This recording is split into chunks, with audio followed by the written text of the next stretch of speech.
Learning அப்படிங்கிறதுல வந்து நிறைய கேட்டகரி இருக்குது. அதில் வந்து அகடமிக் லேர்னிங்னு இருக்குது. அதில் வந்து ஃபஸ்ட்டு காம்பனண்ட் வந்து ரீடிங். ரீடிங் அப்படிங்கிறது வந்து வாசிக்கிறதுன்னு தமிழில் சொல்கிறோம். இந்த ரீடிங் அப்படிங்கிறது வந்து அதாவது காம்ப்ளெக்ஸ் கிரிட்டிக்கல் ப்ராசஸ்ன்னு சொல்கிறாங்க. என்னென்னா ஒருத்தர் வந்து நம்ம கண்ணில் வந்து அந்த பிரிண்டட் வெர்ஷனை பார்க்குறோம். அதை பார்த்துட்டு அது 0.2 மைக்ரோ செகண்டுக்கு உள்ளே போய் அது வாய் வழியாக வார்த்தையை வெளியே வரணும். நாங்கள் என்ன எங்களுடைய எம்எஸ்கே லைஃப் கிளினிக் ஃபவுண்டேஷனுடைய இந்த ரீடிங் கிளினிக்கில் என்ன ஸ்பெஷலாக நாங்கள் கண்டுபிடிச்சிருக்கோம், எதை ஸ்பெஷலாக உருவாக்குறோம்னா சென்சரி ப்ராசஸ்ன்னு சொல்கிறோம். கண் மூலமாக பார்த்து அது வந்து அந்த வேர்டை இந்த லெட்டர்ஸை புரிஞ்சுக்கிட்டு 2 லெட்டர்ஸ் வந்து இணைச்சி அந்த இணைக்கிறதும் மைக்ரோ செகண்டும் நடக்கணும். அது வந்து மறுபடியும் வந்து டெலிவரியாக வேர்ட்ஸில் வரணும். இது வந்து தொடர்ந்து ப்ராக்டிஸ் பண்ணணும். இது வந்து எங்கெல்லாம் வந்து காம்ப்ளிகேஷன் ஆகுதோ அப்போ வந்து அதுலேருந்து வித்ட்ராவல் ஆகிறது தோணும், இந்த படிக்க வேண்டான்னு தோணும். அப்புறம் அதுக்கப்புறம் இந்த வாயும் கண்ணும் மைண்டுன்னு சொல்லக்கூடிய 3 கோஆர்டினேஷன் ஆகும். அதாவது ஐ, மவுத், மைண்டு 3மே வந்து ஒருங்கிணைந்து செயல்படணும். சரியா? இப்போ வந்து இந்த ஒருங்கிணைந்து செயல்படையில் வந்து கொஞ்சம் நேரம் தான் பண்ண முடியுதுன்னா அதுக்கு ஸ்பேன் ஆஃப் அட்டென்ஷன் அது வந்து குறைஞ்ச நேரம் தான் நிற்கிதுன்னு அர்த்தம். அப்போ அந்த நேரத்தில் வந்து அவங்க படிக்க முடியாதப்ப இது எல்கேஜி ஸ்டூடெண்ட்டாக இருந்தாலும் சரி அல்லது எம்எஸ்சி படிக்கிற ஸ்டூடெண்ட்டாக இருந்தாலும் சரி 2 பேர்த்துக்கும் ஒரே ப்ராசஸ் தான், 2 பேர்த்துக்கும் ஒரே கண்ணு தான் இல்லையா? அப்போ என்ன ஆகும்னா அவங்களுக்கு இரிட்டேஷன், வெறுப்பு, ஃப்ரஸ்ட்ரேஷன், ஆங்கர், ஆங்ஸைட்டி அதிகமாகிட்டு இது வேணான்னு தோணும், படிக்க வேணான்னு தோணும். படிக்கிறது வந்து வித்ட்ராவல் ஆகிடுவாங்க. பல நேரங்களில் வந்து படிக்க சொன்னால் குழந்தைகளாக இருந்தால் அழுவாங்க.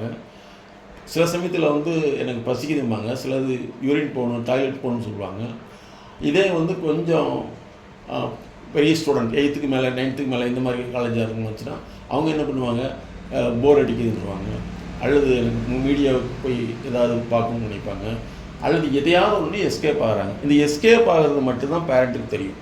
ஏன் சரியாக படிக்கிறதில்ல, படிக்க உட்கார மாட்டேங்கிறான், கொஞ்ச நேரம் படிக்கிறான் விட்டுறான்னு தெரியும். ஆனால் நாங்கள் அந்த மைண்டில் நடக்கக்கூடிய ப்ராசஸ் ஐ, மவுத், மைண்டு இந்த 3மே வந்து கோஆர்டினேட் ஆகாதனால தான் அவங்க வெளியே வர்றாங்க. அந்த கோஆர்டினேட் பண்ணுறதுக்கு வந்து நாங்கள் என்ன சொல்கிறோம்னா அந்த ஒவ்வொரு விஷயத்தையும் நாங்கள் தெரிஞ்சுக்கிட்டு அதை வந்து நாங்கள் ப்ராக்டிஸ் கொடுக்குறோம். அந்த ப்ராக்டிஸில் வந்து மறுபடியும் அவங்க வந்து ரியாக்ஷன் பண்ணுவாங்க. நிறைய பேர்த்துக்கு எனக்கு பிடிக்கல, படிக்க சொல்லி டார்ச்சர் பண்ணாத, எனக்கு தான் படிப்பு வரலின்னு சொல்கிறேன்ல அப்படிம்பாங்க. ஒரு சிலர் நீ சொல்கிறதுக்காகவே நான் படிக்கிறேன்னு சொல்லிட்டு முணுமுணுன்ட்டே இருப்பாங்க. அவங்க வந்து கண்ணு பார்க்கும், வாய் டெலிவரி பண்ணும், ஆனால் மைண்டு வந்து டிவேட் ஆகிடும். சரியா? இது இருக்குது. அப்போ இந்த 3ஐ கோஆர்டினேட் பண்ணுறதுக்கு வந்து குறைஞ்ச அளவு வந்து அதாவது வந்து நாங்கள் என்ன சொல்கிறோம்னா அந்த ரீடிங் வாசிப்புங்கிற ஒரு பிஹேவியரை கொண்டு வர்றது, ரீடிங் பிஹேவியரை கொண்டு வர்றது. அது வந்து சரியான கோஆர்டினேஷன் இருந்ததுன்னா மினிமம் 3 months ரீடிங் மட்டும்தான்.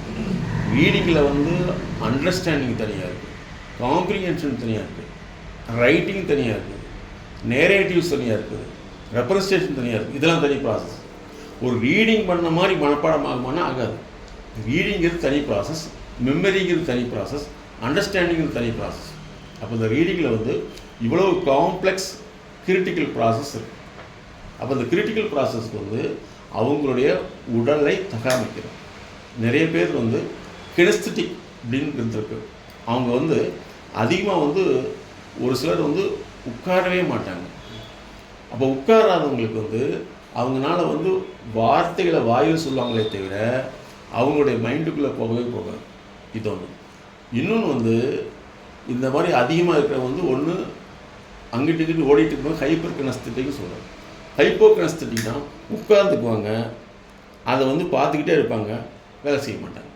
அப்போ அதே மாதிரி ரீடிங் ஃபெட்டிக்னு சொல்கிறோம். படிக்கிறதுனால் ஏற்படக்கூடிய சோர்வு, களைப்பு. அதே மாதிரி அந்த வேர்டை வந்து தொடர்ந்து கனெக்ட் பண்ணி பண்ணுறப்போ வந்து அது அவங்களுக்கு டயர்டாயிடும்.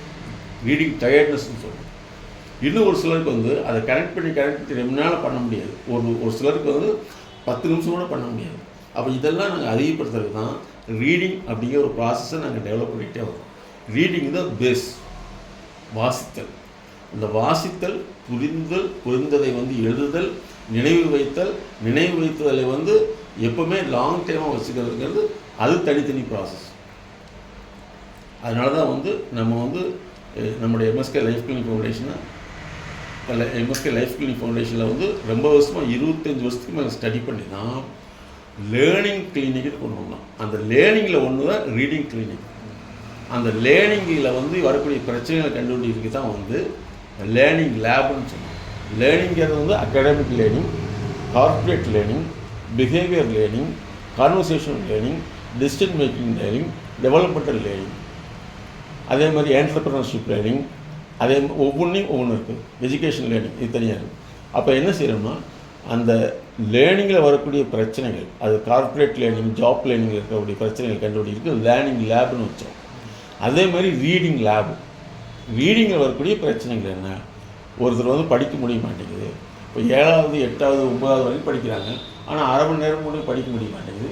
வீட்டில் ½ அன் ஹவர் கூட படிக்க மாட்டேங்கிறாங்க, ஆனால் பாஸ் மார்க் வாங்கிடுறாங்க. இது என்ன சாத்தியமா? இல்லை. அங்கே என்ன மிஸ்டேக் நடக்குங்கிறத நம்ம பேசினோம்னா அது தப்பாக போயிடும். அது வேண்டாம். அப்போ ஒரு மனிதர் உழைக்கவே இல்லை, ஆனால் சம்பாதிக்கிறார். ஒத்துக்க முடியுமா? முடியவே முடியாது. சரி, இந்த ரீடிங்லேயே ப்ராப்ளம் இருக்கிறவங்கள வந்து நம்ம வந்து ஒரு கொஞ்ச நேரம் படிக்க வச்சு மனப்பாடம் பண்ணி பாஸ் பண்ணி எழுதி இப்போ மனப்பாடம் பண்ணி பாஸ் பண்ணிடுறாங்கன்னா அவங்களுக்கு டெவலப்மெண்ட் இருக்குமா? இருக்கவே இருக்காது. அதனால தான் இன்றைக்கி வந்து நிறைய படித்தவங்க வேலைக்கு வந்து அன்ஃபிட்டாக மாறிடுறாங்க. 80% வந்து அன்ஸ்கில்டு பிஹேவியர், அதாவது திறனற்ற நடத்தைகள் தான் இருக்கும். திறனை வந்து டெவலப் பண்ணுறதுக்கு என்ன செய்யணும்னு தெரிய மாட்டேங்குது. அதனால தான் நாங்கள் வந்து இந்த லேர்னிங்கில் வந்து இத்தனை வகை இருக்குது. Basic learning, remedial learning, development learning, corporate learning, international learning, professional learning. அதில் வந்து பார்த்திங்கன்னா ரீடிங் எடுத்துக்கலாம். Basic reading, remedial reading, development reading, corporate reading, international reading, professional reading. அதே மாதிரி ரைட்டிங்கும் இருக்குது. அப்போ ஒவ்வொன்றையும் நம்ம கொண்டு வந்து மாத்திரக்குண்டான கால அளவுங்கிறது அவசரம் அல்ல. அது அவங்களுடைய மூளை பழக்கம், மூளை திறன், மன நெகிழ்வுத்தன்மை, அதாவது காக்னிட்டிவ் ஃப்ளெக்சிபிலிட்டின்னு சொல்லுவோம். சிலர் வந்து எப்போவுமே வந்து எதை சொன்னாலும் எதிர்த்து பேசுவாங்க, ரியாக்ஷன் பண்ணுவாங்க, எதையுமே வந்து இக்னோர் பண்ணிக்குவாங்க. ரெண்டாவது சொல்கிறமேங்கிறதுக்காக படிப்பாங்க. இது குழந்தை பருவத்திலேயே இருந்து சரிப்படுத்துறதுக்கு தான் நம்ம லேர்னிங் கிளினிக்கில் ரீடிங் கிளினிக், அதே மாதிரி ரீடிங் லேப்னு கிரியேட் பண்ணுவோம். அப்போ ஒரு மணி நேரத்தில் படிக்க வைக்கிறோம்னா, வாசிக்க வைக்கிறோம்னா, அதில் உள்ள ப்ராப்ளத்தை தொடர்ந்து அனலைஸ் பண்ணி தான் அவங்கள கொஞ்சம் கொஞ்சமாக வெளியே கொண்டு வரும். அப்படி அவங்கள வந்து இந்த 3 ஆண்டுகள் ஒரு மனிதரை வந்து சரியான முறையில் வந்து இந்த லேர்னிங்குள்ளே வந்து கொண்டு வந்துட்டோம்னா, அது லேர்னிங்கில் வந்து ரீடிங் இருக்குது, ரைட்டிங் இருக்குது, மெமரி இருக்குது. அதுக்கடுத்து வந்து பார்த்திங்கன்னா அந்த மெமரியை இன்டெகிரேட் பண்ணி எந்த கொஸ்டின் கேட்டாலும் எழுதுறதுக்கு வந்து லேர்னிங் மேட்ரிக்ஸ் இருக்குது. அப்போ இதை மாற்றிட்டோம்னா அவங்களால சக்ஸஸ்ஃபுல்லாக வர முடியும். இது வந்து எல்கேஜி குழந்தையாக இருந்தாலும் சரி, ஐஏஎஸ் ஐபிஎஸ்ஸாக இருந்தாலும் சரி, சிஏவாக இருந்தாலும் சரி, சிஎம்ஏவாக இருந்தாலும் சரி, நீட்டாக இருந்தாலும் சரி. நீட்டே வந்து பார்த்திங்கன்னா இந்தியாவில் நடத்தக்கூடிய நீட் எக்ஸாம் பாஸ் பண்ணாத ஒருத்தர் வந்து வெளிநாட்டில் படிக்கக்கூடிய எம்பிபிஎஸ்ஸை பாஸ் பண்ண முடியுமா? பேசிக் என்ட்ரன்ஸே முடிக்காத ஒருத்தர், அதாவது +2 உள்ள பாடத்தவே டியூஷன் போய் கஷ்டப்பட்டு தான் படிக்கக்கூடியவர் எம்பிபிஎஸ் பாடத்தை எப்படி ஈஸியாக படிக்க முடியும்? இந்த ஒரு வேரியேஷன் இருக்குது இல்லையா? உடனே மக்கள் பேரண்ட் என்ன சொல்லுவாங்க, படிக்க முடியாதுன்னு பின்னாடி படிச்சுக்குவாங்கல்லங்க. இதே படிக்க முடியாதுன்னு பின்னாடி எப்படி படிப்பாங்க? 12 வருஷமாக எல்கேஜி யூகேஜி எடுத்தீங்கன்னா அதில் ஒரு 2 வருஷம் போட்டுங்களேன், இதில் ஒரு 12 வருஷம், 14 வருஷம் படிக்காத ஒருத்தர் அந்த நீட்டுக்கே வந்து 2 வருஷம் 3 வருஷம் டியூஷன் போய் தான் படிக்கிறாரு. அதை ரிப்பீட்டடாக மாதிரி தான் படிக்கிறாரு. அவர் எப்படி எம்பிபிஎஸ் சப்ஜெக்டை ஒரே இடத்துல பாஸ் பண்ண முடியும்? இப்படிங்கிறத முதல் தர மக்கள் தான் புரிஞ்சுக்கிட்டாங்க. இப்போ சமீபத்தில் கூட நீங்கள் பார்த்துக்கலாம், எம்பிபிஎஸ் முடிச்சுட்டு அவங்க வந்து ஸ்விக்கியில் ஒர்க் பண்ணுறாங்கன்னு சொல்லி இல்லையா? அப்போ இதெல்லாம் வந்து எவ்வளவு கஷ்டமான சூழ்நிலை இருக்குது. அப்போ பேசிக்லேருந்து நாங்கள் லேர்னிங் ப்ராசஸ் டெவலப் பண்ணது தான் இவ்வளோ விஷயத்தை 25 வருஷமாக பண்ணிகிட்ருக்கோம். ரீடிங்கிறது எவ்வளோ காம்ப்ளெக்ஸ் ப்ராசஸ்ன்னு சொல்லிட்டு இதில் வந்து நம்ம டயர்டாகிடுறோம், ஃபெட்டிக் ஆகிடுது. அதாவது பார்த்திங்கன்னா நாங்கள் அதோடைய சப்ஜெக்டை மட்டும் நீங்கள் எடுத்து பார்த்தீங்கன்னா நீங்கள் எவ்வளோ தூரம் வந்து ஒருத்தருக்கு ரீடிங்கில் ப்ராப்ளம் வருதுங்கிறத அதை நீங்கள் தெரிஞ்சுக்கணும். இப்போ ரீட் பண்ணுறப்ப வந்து பார்த்திங்கன்னா அவருக்கு வந்து அவருடைய மைண்டு வந்து அதுக்குள்ளே ஒர்க் ஆகாமல் திங்கிங் லெவலில் வெளியே போயிட்டே இருக்கும். அப்புறம் வந்து பிளேமிங் இந்த அதர்ஸ், அடுத்தவங்க திட்டிகிட்டே இருப்பாங்க. ஐயோ என்ன படிக்க சொல்கிற, எனக்கு கஷ்டமாக இருக்குதுமாங்க. சிலர் வந்து பார்த்திங்கன்னா ஆர்ச்சி பண்ணுவாங்க, சிலர் பொருளை தூக்கி எறிவாங்க, அதுக்கடுத்து அழுவாங்க. இன்னும் ஒரு சிலர் வந்து பார்த்திங்கன்னா என்னை ரொம்ப கஷ்டப்படுத்துறேன்னு சொல்லுவாங்க. அதுக்கடுத்து ஒரு சிலர் வந்து அக்ரெசிவாக இருக்கும், படின்னு சொன்னாலே வந்து ரொம்ப இந்த வெகுண்டெழுந்து கோவப்படுவாங்க, ஆங்கர், இதெல்லாம் இருக்குது. அதே மாதிரி சில சமயங்களில் வந்து அவங்களுக்கு பார்த்திங்கன்னா எனக்கு இது வாங்கி கொடுத்தா தான் நான் படிப்பேன்னு சொல்லக்கூடியவங்களும் இருக்காங்க, டிமாண்ட் பேஸ். ஸோ இதெல்லாம் நம்ம ஒன்று ஒன்றா நம்ம மாற்றிடலாம், அவங்கள சக்ஸஸ்ஃபுல்லாக கொண்டு வர முடியும். அதாவது என்னென்னா அவங்களுக்கு அந்த ரீடிங்குடைய ஸ்கில் டிஃபிஷியன்சி, ரீடிங்கில் உள்ள ப்ராப்ளம் என்ன இருக்குது அனாலிஸு, அதுக்கடுத்து ரீடிங் டிஸார்டர்னு சொல்கிறோம். அதாவது ஒரு எழுத்தை பார்த்து இன்னொரு எழுத்தை முடிவு பண்ணிக்குவாங்க. ஃபஸ்ட் எழுத்தை வச்சுட்டு மீதி எழுத்துக்கு இவங்களே தெரிஞ்ச மாதிரி வேர்டு போட்டுக்குவாங்க. ரீடிங் டிஸார்டர் தனியாக, ரீடிங் டிஃபிகல்ட்டிஸ், அந்த 2 வேர்டை வந்து ஒன்று சேர்ந்து வந்து ப்ரொனன்சியேஷன் பண்ணுறதுக்கு அவங்களுக்கு டிஃபிகல்ட்டிஸ் இருக்கும். அதுக்கடுத்து பார்த்திங்கன்னா ரீடிங்குடைய டிசிப்ளின் அப்படின்னா மேலேருந்து கீழே வரைக்கும் படிக்கணும். ஆனால் அவங்க படிக்க மாட்டாங்க, ஸ்கிப் பண்ணி படிப்பாங்க. மறுபடியும் படிக்க நான் படித்தாச்சு இல்லை அப்படின்றாங்க. சரி படின்னா ஒரு 10 நிமிஷத்தில் படித்து முடிச்சாச்சு, நான் மறுபடியும் தொந்தரவுன்னு அதிகமாக இந்த மாதிரி இருக்கும். அதுக்கடுத்து பார்த்திங்கன்னா இந்த ரீடிங் மேனேஜ்மெண்ட், ஒரு சப்ஜெக்ட் இப்படி படிக்கணும் அல்லது இவ்வளோ ஃபுல்லாக படிக்கணுங்கிற அந்த மேனேஜ்மெண்ட் அவங்களுக்கு வராது. அப்புறம் ரீடிங் இன்ட்ரெஸ்ட், ரீடிங் மேலே விருப்பம் இருக்காது. அப்புறம் ரீடிங்குடைய ஆக்டிவிட்டி எப்படின்னா படிக்கிறப்ப வந்து கையில் பென்சில்லாம் ஏதாவது பண்ணாமல் ஒரு இடத்துல உட்காந்து படிக்கணுங்கிறத விட ஒன்று டான்ஸ் ஆடிட்டு படிப்பாங்க, இல்லையா பென்சில் கையில் வச்சுட்டு படிப்பாங்க, மொபைல் வச்சுட்டு படிப்பாங்க. இன்னும் பார்த்தீங்கன்னா இப்படி ஆடிட்டே இருப்பாங்க. ஆமாம், இல்லை பென் ஏதாவது கையில் வச்சு ரொட்டேட் பண்ணிகிட்டே படிப்பாங்க, இவங்க புத்தகத்தை திருப்பிகிட்டே படிப்பாங்க. இதில் வந்து எக்ஸ்ட்ரா ஆக்டிவிட்டி இருந்து சில பேரண்ட் என்ன செய்வாங்கன்னா நல்லா படி, சீக்கிரமாக படி. ஒருத்தர் வந்து நல்லா சம்பாதிக்க முடியுமா? நல்லா ஓடுனா ஓட முடியுமா? ஓடவே முடியாது. அப்போ வந்து என்னென்னா அந்த பேரண்ட்டு சம்டைம் வந்து அவங்கள வந்து படிக்கணுங்கிற வேலையாக தான் செய்ய சொல்கிறாங்க. அப்போ வந்து அந்த குழந்தைக்கு இரிட்டேஷன் ஆகும். அப்போ நாங்கள் வந்து இந்த ரீடிங் லேபில் வந்து ஒவ்வொன்றையும் அனலைஸ் பண்ணி தான் அதை மாற்றுறோம். அதே மாதிரி இன்னொரு விஷயம் என்னென்னா ரீடிங் என்வாயர்மெண்ட்டுன்னு சொல்கிறேன், எபிஜெனட்டிக்கல் ஃபேக்டர். வீட்டில் வந்து பெரிய டிவி, அப்பாவோ அம்மாவோ மொபைல் பார்த்துட்ருக்காங்க, அல்லது அக்காவோ அண்ணனோ மொபைல் பார்த்துட்ருக்காங்கன்னா இவங்கள வந்து படின்னு சொன்னால் அவங்களுக்கு எங்கே டீவியேஷன் ஆகுமா, இவங்கெல்லாம் மொபைல் பார்க்குறாங்க, நான் ஏன் படிக்கணும்னு வரும். அப்படியே படித்தாலும் இவங்களுடைய ஆக்டிவிட்டி இங்கே இருக்கும், ஆனால் மென்டல் ஆக்டிவிட்டி அங்கே இருக்கும். இதெல்லாம் வந்து நாங்கள் ஃபைண்ட் அவுட் பண்ணுறோம். அதுக்கடுத்து பார்த்திங்கன்னா அவங்களுடைய அட்டென்ஷன், அந்த படிக்கிறப்ப வந்து அதாவது கண், வாய், மைண்டு, இந்த 3மே வந்து ஒரே டயத்தில் வேலை செய்யணும். அவங்க வந்து வெளியில் பார்த்துட்டு வேடிக்கை பார்த்து இங்கே பேசிகிட்டே இருப்பாங்க, அங்கே படிச்சிருன்னு சொல்லிப்படி இங்கே கவனிப்பாங்க.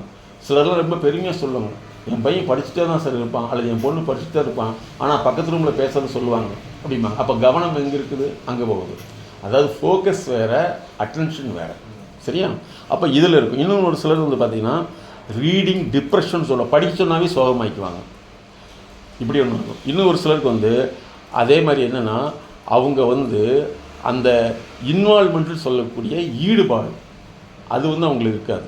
அதுக்கடுத்து வந்து அவங்களோட ரீடிங் ப்ரெஷர், நீ படின்னு சொல்லணும், இதெல்லாம் தவறு கிடையாது. ஆனால் கண்ணு தெரியாத ஒருத்தரை பார்த்து போன்னு சொன்னால் எப்படி முடியும்? அதே மாதிரி ரீடிங்கில் ஒரு பெரிய ப்ராப்ளம். அதுக்கடுத்து பார்த்திங்கன்னா அவங்களுடைய அந்த ரீடிங் ஸ்டேஜ்னு ஒன்று இருக்குது. ஒரு சிலருக்கு வந்து 7th வரைக்கும் 8th வரைக்குமே வந்து சொல்லிக் கொடுத்து பழக்கியிருப்பாங்க. அவங்கள வந்து பக்கத்தில் யாரோ ஒருத்தர் வந்து இருந்து சொல்லிக் கொடுத்தா மட்டும்தான் அவங்க படிக்க முடியும். பக்கத்தில் ஒரு ஆள் இல்லைன்னா ஆப்சென்ட் ஆகிட்டாங்கன்னா இவங்களால செய்ய முடியாது. அப்போ என்ன ஆகும்? ரீடிங் லோன்லினஸ், இது வந்து ஒரு பேட் ஹேபிட். ஆனால் நிறைய நிறுவனங்கள் என்ன சொல்லுவாங்கன்னா உங்கள் குழந்தை கூடவே இருந்து படிங்க, இது கரெக்டு. எப்போ வரைக்கும்னா ஒரு LKG UKG maximum 3rd standard அது வரைக்கும் வச்சுங்களேன். அந்த 3rd ஸ்டாண்டர்டுக்கு அப்புறமே நான் சொல்லி கொடுத்தா நல்லா படிச்சுருவாங்க, நான் சொல்லி கொடுத்தா ஃபஸ்ட் மார்க் வாங்குறாங்கன்னு சொன்னாலே இது வந்து ஐசியூவில் ஒன்று பழக்கி வைக்கிற மாதிரி. அது இருக்கக்கூடாது. சரியா? அதே மாதிரி வந்து ரீடிங் கண்டினியூட்டி, அவங்க வந்து தொடர்ந்து படிக்க மாட்டாங்க, டிஸ்கண்டினியூட்டியாகவே இருப்பாங்க. அப்புறம் எனக்கு மனப்பாடம் ஆகலை, எனக்கு மட்டும் ஏன் இப்படி தெரியுது, எனக்கு மட்டும் எப்படி எனக்கு மனசுலேயே பதிவு மாதிரி மண்டையிலே ஏற மாட்டேங்குது. மண்டையில் ஏற மாட்டேங்குது இல்லை, அதில் உள்ள ரீடிங்கில் உள்ள ப்ராசஸை பேசிக்காக நம்ம எடுத்து தான் அதை மாற்ற முடியும். அதுக்கடுத்து பார்த்திங்கன்னா இந்த ரீடிங் எனர்ஜின்னு சொல்லுவோம். படிக்கிற புக்கை பார்த்தாவே அவங்களுக்கு வந்து ஒரு அக்ரெசிவ் ஆகிடும், அவர்சன் ஆகிடும். இப்போ எதே எங்ககிட்ட வந்திருக்காங்க, புக்கை காமிச்சா மயக்கம் போட்டு விழுந்துருவாங்க, அப்படி உள்ளவங்களாம் இருக்காங்க. புக்கை பார்த்தா கிழிச்சு செஞ்சுருவாங்க, அப்படி உள்ளவங்க பார்த்துருக்காங்க. அதுக்கடுத்து பார்த்திங்கன்னா அவங்களுடைய கான்ஃப்ளிக்ட் என்னென்னா, நீ கல்யாணத்துக்கு போகணும் நாளைக்குன்னா இன்றைக்கி படிக்க மாட்டாங்க. அதே மாதிரி அவனுக்கு ஏதோ ஒரு பொருள் வாங்கி கொடுக்கல அப்படின்னா படிக்க மாட்டாங்க. இவங்க டிமாண்ட் பேஸில் இருப்பாங்க. அந்த படிக்கிறது வந்து படித்தாச்சு, இதுக்கு மேலே சொல்லாதீங்க அப்படிங்கிற மாதிரி இருப்பாங்க. இப்படி வந்து பார்த்திங்கன்னா அவங்களுடைய ஒவ்வொரு செயலையும் நாங்கள் கண்டுபிடிச்சத ரீடிங்கில் மட்டும் மாற்றணும். அதே மாதிரி ரீடிங் டைனமிக்ஸ்னு சொல்லுவாங்க, ரீடிங் இயக்கம். அவங்க வந்து பார்த்திங்கன்னா கடற்கடன்னு படிச்சுட்டு போயிடுவாங்க, ஒன்றுமே தெரியாது, ஆனால் படித்தாச்சுன்னு சொல்லிடுவாங்க. இப்படி அவங்க ஒவ்வொரு இடத்தையும் நம்ம மாற்றினா தான் அவங்கள கொண்டு வர முடியும். அப்புறம் சிலர் வந்து பார்த்திங்கன்னா அவாய்டன்ஸ் சொல்லுவோம், ரீடிங் அவாய்டன்ஸ், ரீடிங் பண்ணுறதை தவிர்ப்பாங்க. எனக்கு எழுதுற வேலை இருக்குதுமாங்க, ஹோம்ஒர்க் இருக்குதுமாங்க. அப்புறம் ஹோம்ஒர்க் பண்ணி போட்டு படின்னு சொன்னால் எனக்கு படிக்கிறதுக்கு டைம் இல்லை அப்படின்றாங்க. அப்போ இது வந்து இப்போ தான் தெரியுதா அப்படின்னா இல்லை, 1896 இதை கண்டுபிடிச்சிட்டாங்க. ஆனால் இது வந்து சாமானிய மக்களுக்கு போய் சேர்றதில்லை. மேல்மட்ட மக்கள் மட்டும்தான் இந்த மாதிரி ரீடிங்கில் ஒரு ப்ராப்ளம் இருக்குது, என்ன செய்யணும்னு வர்றாங்க. அதனால தான் எங்களுடைய நிறுவனம் வந்து நிறைய ஃபாரின் லெவலில் இது பண்ணிட்டு வரோம். அதே மாதிரி இன்னொன்று சொல்ல பார்த்தீங்கன்னா, இந்த ரீடிங் பண்ணால் தான் ஸ்லீப்பிங் வரும், தூக்கம் வரும், படிக்கிறப்பே தூங்கிடுவாங்க. அதே மாதிரி சிலர் வந்து என்ன செய்வாங்கன்னா, பெற்றோர்கள் வந்து உன்னால் முடியும் நல்லா அப்படின்னு சொல்லிடுவாங்க. எப்படி முடியும்? கண்ணு தெரியாத ஒருத்தர் கூப்பிட்டு உன்னால் முடியும்னு சொல்ல முடியுமா? இப்படி வந்து பேரண்ட் வந்து ஒரு மாய ஒரு நம்பிக்கை ஏற்படுத்திடுறாங்க, அது ஒரு ஃபால்ஸ் பிலீஃப் ஏற்படுத்திடுவாங்க. அவங்க போய் ஃபெயிலியர் ஆகிட்டாங்கன்னா, நீ உன்னால் முடியும்னு சொன்னால் என்னால் முடியல அப்படின்னு வந்துடுது. அப்போ வந்து ரீடிங்கிற ஒரு பேஸ் ப்ராசஸ்க்குள்ளே எவ்வளோ இருக்குது. அதே மாதிரி இன்னொன்று பார்த்தீங்கன்னா, ரீடிங் ப்ராக்ரஸ்டினேஷன் சொல்லுவோம். அதை ரீடிங்கை வந்து தள்ளி போடுறது, இது ஒரு பழக்கம் நிறைய இருக்குது. அதே மாதிரி பார்த்திங்கன்னா இன்னொரு சிலருக்கு வந்து, அதாவது படிப்பேன் ஆனால் உடனே படித்து போட்டு மற்ற வேலையை செய்யணும். கொஞ்ச நேரம் படித்தா எனக்கு எல்லாம் மனப்பாடம் பண்ணி பாஸ் பண்ணி வந்துடணும். அப்போ என்னென்னா இதில் வரக்கூடியது அவங்களுக்கு வந்து, அதாவது ரீடிங் கான்ஃப்ளிக்ட். நான் இவ்வளோ நேரம் படித்தா எனக்கு வர மாட்டேங்குது, கொஞ்ச நேரம் படித்தா போதும் நான் போய் பாஸ் பண்ணிட்டு வந்துடணும். அது எப்படி முடியும் இல்லையா? அது சாத்தியமே இல்லை. அப்போ ரீடிங்கில் மட்டுமே இவ்வளோ காம்பனன்ட் இருக்குது. இன்னும் ஒரு சிலர் பார்த்தீங்கன்னா அவங்க வந்து எப்பவுமே புகழ்ந்தால் மட்டும்தான் படிப்பாங்க. கிளாஸ் ரூமில் யாராவது ஒன்று சொல்லிட்டாங்கன்னா அவங்களால தாங்க முடியாது. இது பெற்றோர்கள் என்ன செஞ்சிருவாங்கன்னா, பாசிட்டிவ்ங்கிற பேரில் வந்து அவன் நீ நல்லா இருக்க பிரில்லியன்ட்னு சூப்பராக சொல்லிடுவாங்க. அங்கே போய் ஏப்பா நீ படிக்கலை, ஏன் படிக்கலைன்னு கேட்டால் அது வந்து இவங்களுக்கு நெகட்டிவாக மாறிடும். உண்மை வந்து நெகட்டிவாக மாறிடும், பொய் வந்து அவங்களுக்கு பாசிட்டிவாக மாறிடும். இதெல்லாம் வந்து நிறைய பேரண்ட்டுக்கு வந்து இன்றளவும் தெரிய மாட்டேங்குது. அதே மாதிரி அந்த வேர்டை படிச்சுட்டு திரும்ப படிக்கிறதுக்கு வந்து சங்கடப்படுவாங்க. ஒன்ஸ் படித்தா போதுங்கிற அளவுக்கு இருப்பாங்க. அப்போ இத்தனையுமே நம்ம மாற்றினா மட்டும்தான் அவங்கள வந்து ஒரு நல்ல ஒரு ஸ்டூடெண்ட்டாக கொண்டு வர முடியும். அதே மாதிரி அவங்கள வந்து அடுத்த எஜுகேஷனுக்காக மாற்ற முடியும். இங்கேயே ப்ராப்ளம் உள்ளவங்க அவங்களால எதுலேயுமே வெளியில் வர முடியாது. அதுக்கப்புறம் என்ன ஆயிரும்னா, எனக்கு பார்த்தா நிறைய பேர் சொல்லுது எனக்கு ஸ்ட்ரெஸ்ஸாக இருக்குது, ஸ்ட்ரெயினாக இருக்குது. அதே மாதிரி ரீடிங் ஸ்ட்ரெஸ், ரீடிங் பண்ணுறது அவங்களால முடியலைங்கிற பட்சத்தில் வந்து அழுத்தம் வரத்தான் செய்யும். அந்த அழுத்தத்தை வந்து எப்படி குறைக்கிறது? ரீடிங்கை வந்து ரீடிங்குடைய ப்ராப்ளத்தை கண்டுபிடிச்சி அதை எலிமினேட் பண்ணி அந்த ரீடிங்கை மறுபடியும் கண்டினியூ பண்ண வைக்கணும் இல்லையா? அதை விட்டு போட்டு நீ படிக்க வேணும்னு சொன்னால் அழுத்தம் சரியாகுமா? இப்படி இருக்காது. அதே மாதிரி குழந்தைகளை வந்து காஸ்ட்லியான ஸ்கூலில் படிக்க வைக்கிறதுங்கிறது இவங்களுடைய தகுதியை உயர்த்திக்கக்கூடிய வழி தானே தவிர குழந்தையுடைய திறனை உயர்த்திக்கிற வழி எல்லாங்கிறது நிறைய பேர் நீங்கள் புரிஞ்சுட்டாங்க. ரீடிங் எவ்வளோ ப்ராப்ளம் இருக்குன்னு சொல்லி இது யாராவது சொல்லியிருக்காங்களா? இதெல்லாம் நாங்கள் இத்தனை வருஷமாக பண்ணிகிட்ருக்கோம். அதே மாதிரி நல்லா ஞாபகத்தில் வச்சுங்க, நியூமெரிக்கல் ஸ்கில் வேறு, நான் நியூமெரிக்கல் ஸ்கில் வேறு. நியூமெரிக்கல் ஸ்கில்ங்கிறது மேத்தமெட்டிக்கல் ரிலேட்டட், நான் நியூமெரிக்கல்ங்கிறது வந்து ரீடிங், நான் மேத்தமெட்டிக்கல் இல்லாத விஷயங்களா இருக்குது. இதெல்லாம் நம்ம மாற்றணும். அதே மாதிரி ஒருத்தரை வந்து படிக்கிறாரு, ஒருத்தர் படிக்குதுன்னா ரீடிங் பண்ணுறாங்கன்னா அவங்களுடைய காக்னிட்டிவ் ஸ்ட்ரக்சர், அறிவு சார்ந்த தன்மை, அவங்களுடைய அட்டென்ஷன், அப்புறம் ஐக்யூன்னு சொல்லக்கூடிய நுண்ணறிவு ஹியூமன் இன்டெலிஜென்சி, அதுக்கடுத்து எக்ஸிக்யூட்டிவ் ஃபங்க்ஷன் சொல்லுவோம், அதுக்கடுத்து வந்து ஒரு வேலை செஞ்சால் அந்த வேலை செய்யக்கூடிய டாஸ்க் சுவிட்சிங் அப்படின்னு சொல்கிறோம், அப்புறம் இன்ஹிபிட்டரி கண்ட்ரோல். இதை படிக்க வரைக்கும் வேறு எங்கேயும் கவனத்தை வெளியில் போகாமல் இருக்கக்கூடிய கண்ட்ரோல் சென்ஸு, அதுக்கடுத்து ரியல் டைம் பர்ஃபார்மன்ஸ், இதெல்லாம் தான் நாங்கள் வந்து அட்வைஸ் பண்ணி மாற்றுறதில்ல, நம்ம செயல் மூலம் மாற்றுறோம். இதெல்லாம் இல்லாமல் படின்னு சொன்னால் எப்படி முடியும்? குழந்தைகள் நம்ம கஷ்டப்படுத்துறது தான் முக்கியம். அது அப்படி கிடையவே கிடையாது. அதே மாதிரி நம்ம நாட்டில் சொல்கிறத விட எல்லா இடத்துலையும் உள்ள அப்படின்னு சொன்னால், அதாவது மெக்கானிக்கல் ரீடிங், காக்னிட்டிவ் ரீடிங் கிடையாது. அதாவது அறிவு சார்ந்த கற்றல் வாசிப்பு கிடையாது. மெக்கானிக்கல், நீ படித்தாச்சு, 1 மணி நேரம் படித்தாச்சு, அவ்வளோதான். அதை திரும்ப படிக்கிறதுல வந்து நினைவில் வச்சுட்ருக்கிறது, அது நினைவாற்றல் கிடையாது, பழக்கம். ஒன்று திரும்ப சொன்னீங்கன்னா அது பழக்கமாக இருக்கும், அர்த்தம் தெரியாது இல்லையா? ஏன் இத்தனை வருஷமாக இங்கிலீஷ் படித்தவங்க வந்து காலேஜ் டிகிரி முடிச்சு பிஎஸ்சி முடிச்சவங்க இங்கிலீஷ்லேயே பேச முடியல? இங்கிலீஷுக்கு வந்து சிலபஸ் தானே தவிர அந்த இங்கிலீஷை வந்து ப்ராக்டிக்கலாக கொண்டு வரது நிறைய பேருக்கு புரியறதில்ல, தெரியறதில்ல, தெரிஞ்சுக்க விரும்புறதில்லை. அப்போ அது ப்ராப்ளமாக இருக்குது. ஸோ இதுதான் முக்கியம். ஸோ ரீடிங்கிறது இவ்வளோ காம்பனண்ட் உள்ளது. இதுக்கு வந்து ப்ரொஃபஷனல் கன்சல்டேன்சி வேணுங்கிறது. அதை விட்டு போட்டு அவனை போய் படின்னு சொன்னாங்க. யோசிச்சு பாருங்க. நீங்களாம் வந்து இதே எங்ககிட்ட வந்து நாங்கள் பண்ணிட்டோம். இந்த ரீடிங்கில் இத்தனை பிரச்சனை இருக்கிறப்ப தான் அவங்க படித்து மார்க் எடுத்துருவாங்க, ஆனால் ஜாபுக்கு ஃபிட் ஆக முடியாது. நிறைய பேர் இப்போ வருங்க 29 வயசு 30 வயசில் வேலைக்கு 1 மாதம் போகிறாங்க, 3 மாதம் போகிறாங்க, இந்த வேலை பிடிக்கலன்னு ஜம்ப் ஆகிட்டே இருக்காங்க. ஒரு 30 வயசில் எனக்கு வேலையே வேண்டாம், நான் ஓனாக பண்ணுறேன்னு ஓன் பிஸ்னஸ்க்கு லேக்ஸ் கணக்கில் கொட்டி அதையும் லாஸ் பண்ணிடுறேன். இப்போ அந்த பிரச்சனை அதிகமாகிட்டு வருதுன்னா இந்த ரீடிங் சார்ந்த பிரச்சனை தான். இது சின்னதுலேயே சரி பண்ணாதோட விளைவு இங்கே வந்து லாக்காகி. இது யாராவது சொல்லியிருக்காங்களா? யோசிச்சு பாருங்க. நாங்கள் இதை கண்டுபிடிக்கிறதுக்கு எத்தனை வருஷம் ஹார்ட் ஒர்க் பண்ணியிருக்கோம். ஏன்னா நாங்கள் நிறைய ரிசர்ச் பண்ணதில் இப்போ 30 வயசில் கூட்டிகிட்டு வராங்க, வேலைக்கு போக மாட்டேங்கிறாங்க, கல்யாணம் வேண்டாங்கிறாங்க. அப்படின்னா அவங்கள ஸ்டடி பண்ணால் அவங்க 2 வயசுலேருந்து படிப்புங்கிறது அவங்களுக்குள்ளே போகலை. ஒரு கேட்டகரி கம்பல்சன் அடிப்படையில் தான் அனுப்பிச்சிருக்கிறாங்க. இன்னொரு கேட்டகரி அவனே படிச்சுட்டான், மார்க் எடுத்துட்டான், அந்த ஒரு லெவலில் போயிட்டு லாக்காகி நின்றுட்டான். எல்லாம் எனக்கு தெரிஞ்சிச்சு, எனக்கு தேவையில்லை. அப்புறம் 2 கேட்டகரியுமே நியூட்ரு பண்ணிங்கன்னா பிரச்சனையாக மாறும். அதே மாதிரி வந்து பார்த்திங்கன்னா எங்களுக்கு வந்து ரீடிங் ஜிம்னு ஒன்று க்ரியேட் பண்ணியிருக்கோம். என்னென்னா இப்போ சிலபஸ்க்காக வாசிக்கிறதுன்னு சொல்கிறானே, ரீடிங்கிறது வேணாம். சிலபஸை வந்து ரீட் பண்ணி வாசிக்கிறது, அதை பாஸ் பண்ணுறதுன்னு ஒன்று. அது வந்து அது ஸ்கில்லா அப்படின்னா அது வந்து அகாடமிக் ஸ்கில் தான். ஆனால் எக்ஸ்ட்ரா வந்து நாலேஜை வந்து நம்ம ஏதாவது எடுத்துக்கிறதுக்கு நம்ம ஏதாவது புக்ஸ் படிக்கிறோமா, அது படிக்க முடியுதா, படிக்கிறதுக்கு விருப்பம் இருக்குதான்னா இல்லவே இல்லை இல்லையா? அப்போ ரீடிங்கிறது வந்து சிலபஸ் ஓரியன்டாக இருக்கிறது வேறு, அதே மாதிரி எக்ஸ்ட்ரா வரக்கூடிய விஷயம் வேறு. எக்ஸ்ட்ரா வரக்கூடிய விஷயம் தான் லைஃப் லேர்னிங்காக மாறும். ரீடிங்கில் உள்ள டிஃபிகல்ட்டிஸ் இல்லையா, அந்த டிஃபிகல்ட்டிஸை வந்து மென்டாரிங் பண்ணால் தான் பண்ண முடியும், சரி பண்ண முடியும் இல்லையா? அதே மாதிரி பார்த்திங்கன்னா இப்போ ஒரு அருமையான விஷயம் சொல்லணும். நம்ம ரீடிங் பண்ணிகிட்டே இருக்கோம். அதாவது நான் சொல்கிறது வந்து காலேஜ் ஸ்டூடெண்ட் இருக்கக்கூடிய ப்ராப்ளம்ஸில் ஒரு விஷயம்னா ரீடிங்லாம் பண்ணுவாங்க, ஆனால் அந்த அர்த்தம் வந்து உள்ளுக்குள்ளே போகவே போகாது. அதே மாதிரி பேசிக்காக சில அர்த்தங்கள் மட்டும் அவங்களால புரிஞ்சிக்க முடியும், அடுத்த விஷயம் புரியாது, தொடர்ந்து போயிட்டே இருக்கும். அப்போ இதுக்குள்ளே உள்ள டிஃப்ரென்ஸை வந்து நாங்கள் டயக்னோசிஸ்ன்னு சொல்லக்கூடிய கண்டறிதல் மூலமாக தான் மாற்றுறோம். இப்போ ரீடிங்கிறது வந்து பேஸ், சரியா?